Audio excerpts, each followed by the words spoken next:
കുറച്ച് പേരെ എല്ലാ കാലത്തും പറ്റിക്കാം, എല്ലാരെയും കുറച്ചു കാലത്തേക്കും പറ്റിക്കാം. പക്ഷേ എല്ലാരെയും എല്ലാ കാലത്തും പറ്റിക്കാൻ പറ്റില്ല. ഒന്ന് ചുമ്മാ ഇരിടെ. കുറച്ച് നല്ലവരുടെ ഇടയിൽ ഒരു ചീത്തയാൾ വന്നാൽ ചീത്തയാൾ നല്ലവനാകുകയല്ല ചെയ്യുന്നത്, നല്ലവരും കൂടി ചീത്തയാകുകയാണ് ചെയ്യുന്നത്. ഈ പാലിൽ പാഷാണം കലക്കുന്നത് പോലെ. നിർത്തിയിട്ട് പോടാ. മനുഷ്യനോട് പ്രാന്ത് പിടിച്ചിരിക്കുമ്പോഴാണ് അവനൊരു തത്വം പറച്ചില്.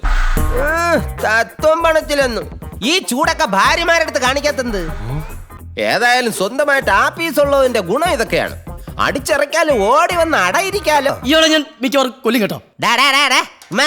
കൊന്നേള്ളു നീ ചീറ്റേ ഉള്ളു, കൊത്തത്തില്ല. പല്ല് പോയില്ലേ? ഇരടാ അവിടെ. സത്യം പറഞ്ഞാൽ നിങ്ങളുടെ ഈ അവസ്ഥയിൽ എനിക്ക് വിഷമമുണ്ട്. ഭർത്താവ് ഒരാളെ കൊന്നാലും കൊള്ളയടിച്ചാലും ഒക്കെ ഏത് ഭാര്യയും സഹിക്കും. പക്ഷേ വിശ്വാസവഞ്ചന ലോകത്തൊരു ഭാര്യയും സഹിക്കില്ല. എന്നോടൊരുത്തന്റെ ഭാര്യ പറഞ്ഞതാണ്.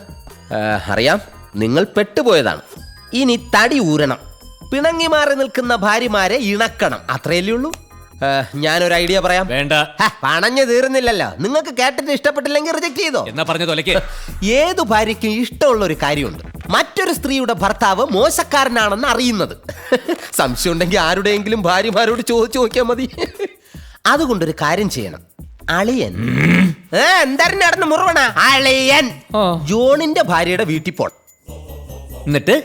എന്നിട്ട് ജോണിന്റെ ഭാര്യയോട് ജോൺ വളരെ നല്ലവനാണെന്നും ഞാൻ, അതായത് അളിയൻ, അഴുക്കയാണെന്നും പറയണം. അഴുക്കേ എന്ന് വച്ചാൽ മോശം, ചീത്ത, അതാണ് അഴുക്ക. ഭാര്യമാര് ചവിട്ടി പുറത്താക്കിയിട്ടും ബാക്കിയുള്ളവന്റെ ഭാഷയിലാണ് ശ്രദ്ധ. അതെ, നീ കാര്യം എന്താന്ന് വെച്ചാ പറ. അതുപോലെ ജോൺ കൃഷ്ണേന്ദു ചേച്ചിയെ കണ്ടിട്ട് മുകുന്ദേട്ടൻ നല്ലവനാണെന്ന് പൊക്കി പറയണം. ഒപ്പം നീ തനി കൂതറയാണെന്നും പറയണം. പറയേണ്ട കാര്യമില്ല, എന്നാലും പണഞ്ഞേക്ക്. സ്വന്തം ഭർത്താവിന്റെ മാഹാത്മ്യം മറ്റൊരു ഭർത്താവ് പറയുമ്പോൾ ഭാര്യമാരുടെ ഉള്ളിൽ ഒരു ചഞ്ചലനം ഉണ്ടാവും. കൃഷ്ണേന്ദു ചേച്ചിയുടെയും സെറീനയുടെയും മനസ്സ് മാറിയതിന് ശേഷം അവർ രണ്ടുപേരും കൂടി ഇവന്റെ ഭാര്യയെ കാര്യങ്ങൾ പറഞ്ഞു മനസ്സിലാക്കട്ടെ. എങ്ങനെ ഉണ്ട് എന്റെ ഐഡിയ?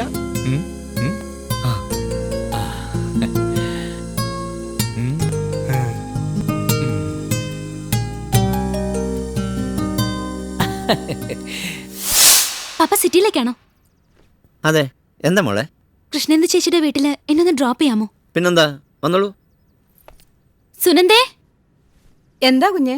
ഞാനൊന്ന് പുറത്തേക്ക് പോവാം, ഉടനെ മടങ്ങി വരും. ശരി.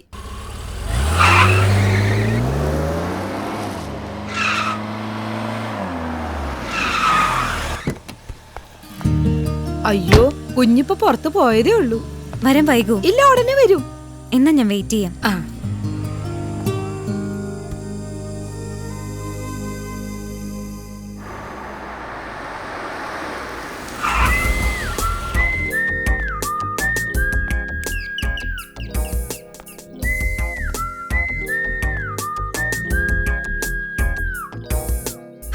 സാറായിരുന്നോ?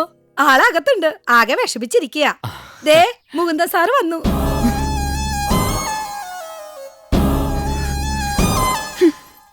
ചെല്ലു സാറേ.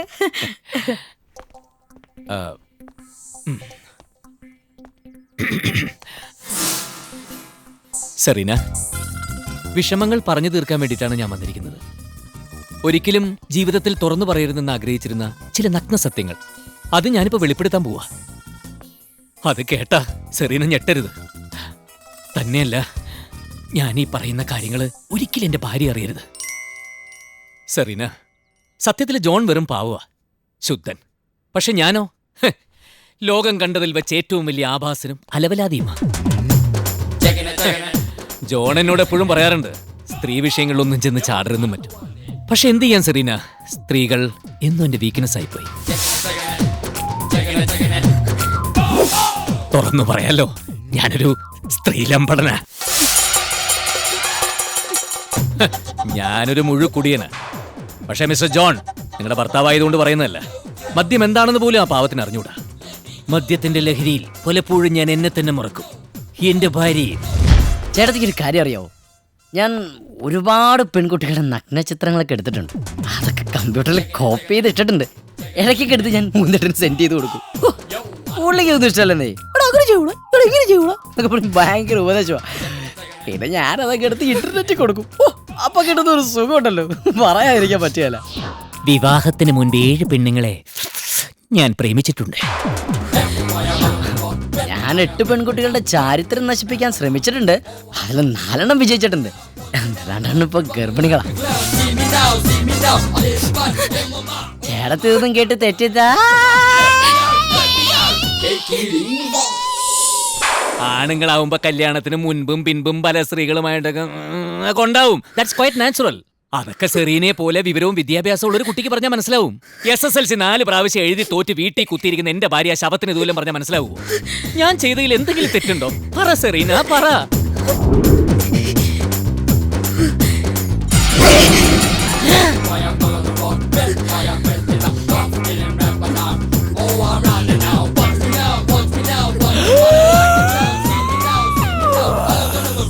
ശബാഷ്.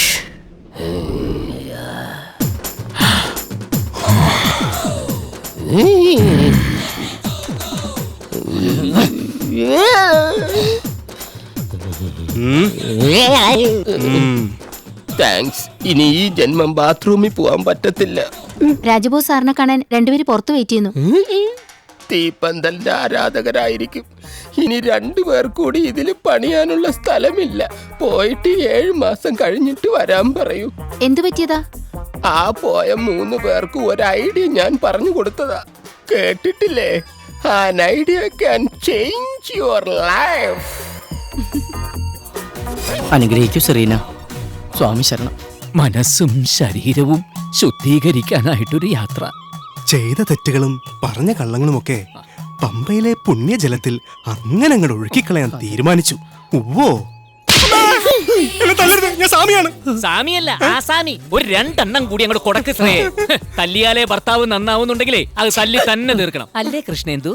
തല്ല് വീട്ടിൽ നിന്ന് കൊണ്ടാലേ പിന്നെ നാട്ടുകാരുടെ കയ്യിൽ നിന്ന് കൊള്ളണ്ടെന്നല്ലേ? സാമി, കാലം അറിയാ. കേട്ടോ, കാല് പിടിക്കാന്ന്. ജോൺ സാമി ഇപ്പൊ നമ്മുടെ കാല് പിടിക്കാന്ന്. എന്റെ പൊന്ന് ചേട്ടായി സ്വാമി, ഇങ്ങനെ ഒറ്റൊരാൾ കാരണം താൻ വേണമെങ്കിൽ തന്നെ ഭാര്യയുടെ കാലം പിടിക്കണോ? അവർ ചിലപ്പോൾ ക്ഷമിച്ചിരിക്കും. അല്ലേ സെറീനെ? ഞങ്ങളുടെ ഭാര്യമാരെ കണ്ട് പഠിക്കടാ. നിന്നോടൊപ്പം ചേർന്ന് ഞങ്ങളും ചില തെറ്റുകൾ ചെയ്തു. പക്ഷെ അവസാന നിമിഷമെങ്കിലും അത് മനസ്സിലാക്കി അവര് ഞങ്ങൾക്ക് മാപ്പ് തരുകയും ചെയ്തു. മാപ്പ് തന്നു ആരാ പറഞ്ഞേ? എന്തേ തന്നില്ലേ? ഇല്ല. ഇനി ഒരിക്കലും തരില്ല. ഇല്ല. ഓക്കേ, ഞങ്ങൾ പോവാ. പക്ഷെ എന്തെങ്കിലും ഞങ്ങളുടെ വില മനസ്സിലാക്കി നിങ്ങൾ അങ്ങ് അന്വേഷിച്ച് വരും. അന്ന് ഞങ്ങൾ ഉണ്ടാവും അങ്ങ് സന്നിധാനത്ത്. സ്വാമി ശരണം.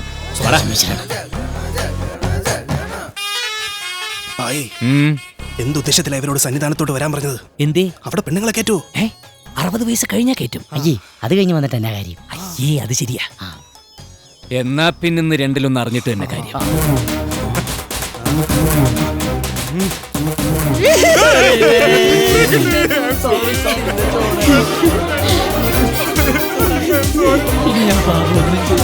ഞാനിനി മറച്ചു വെക്കില്ല.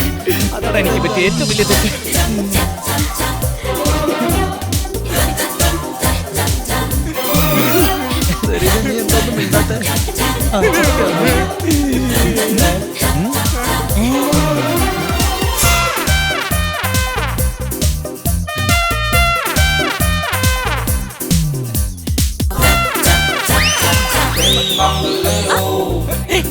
അത് കൊള്ളാം.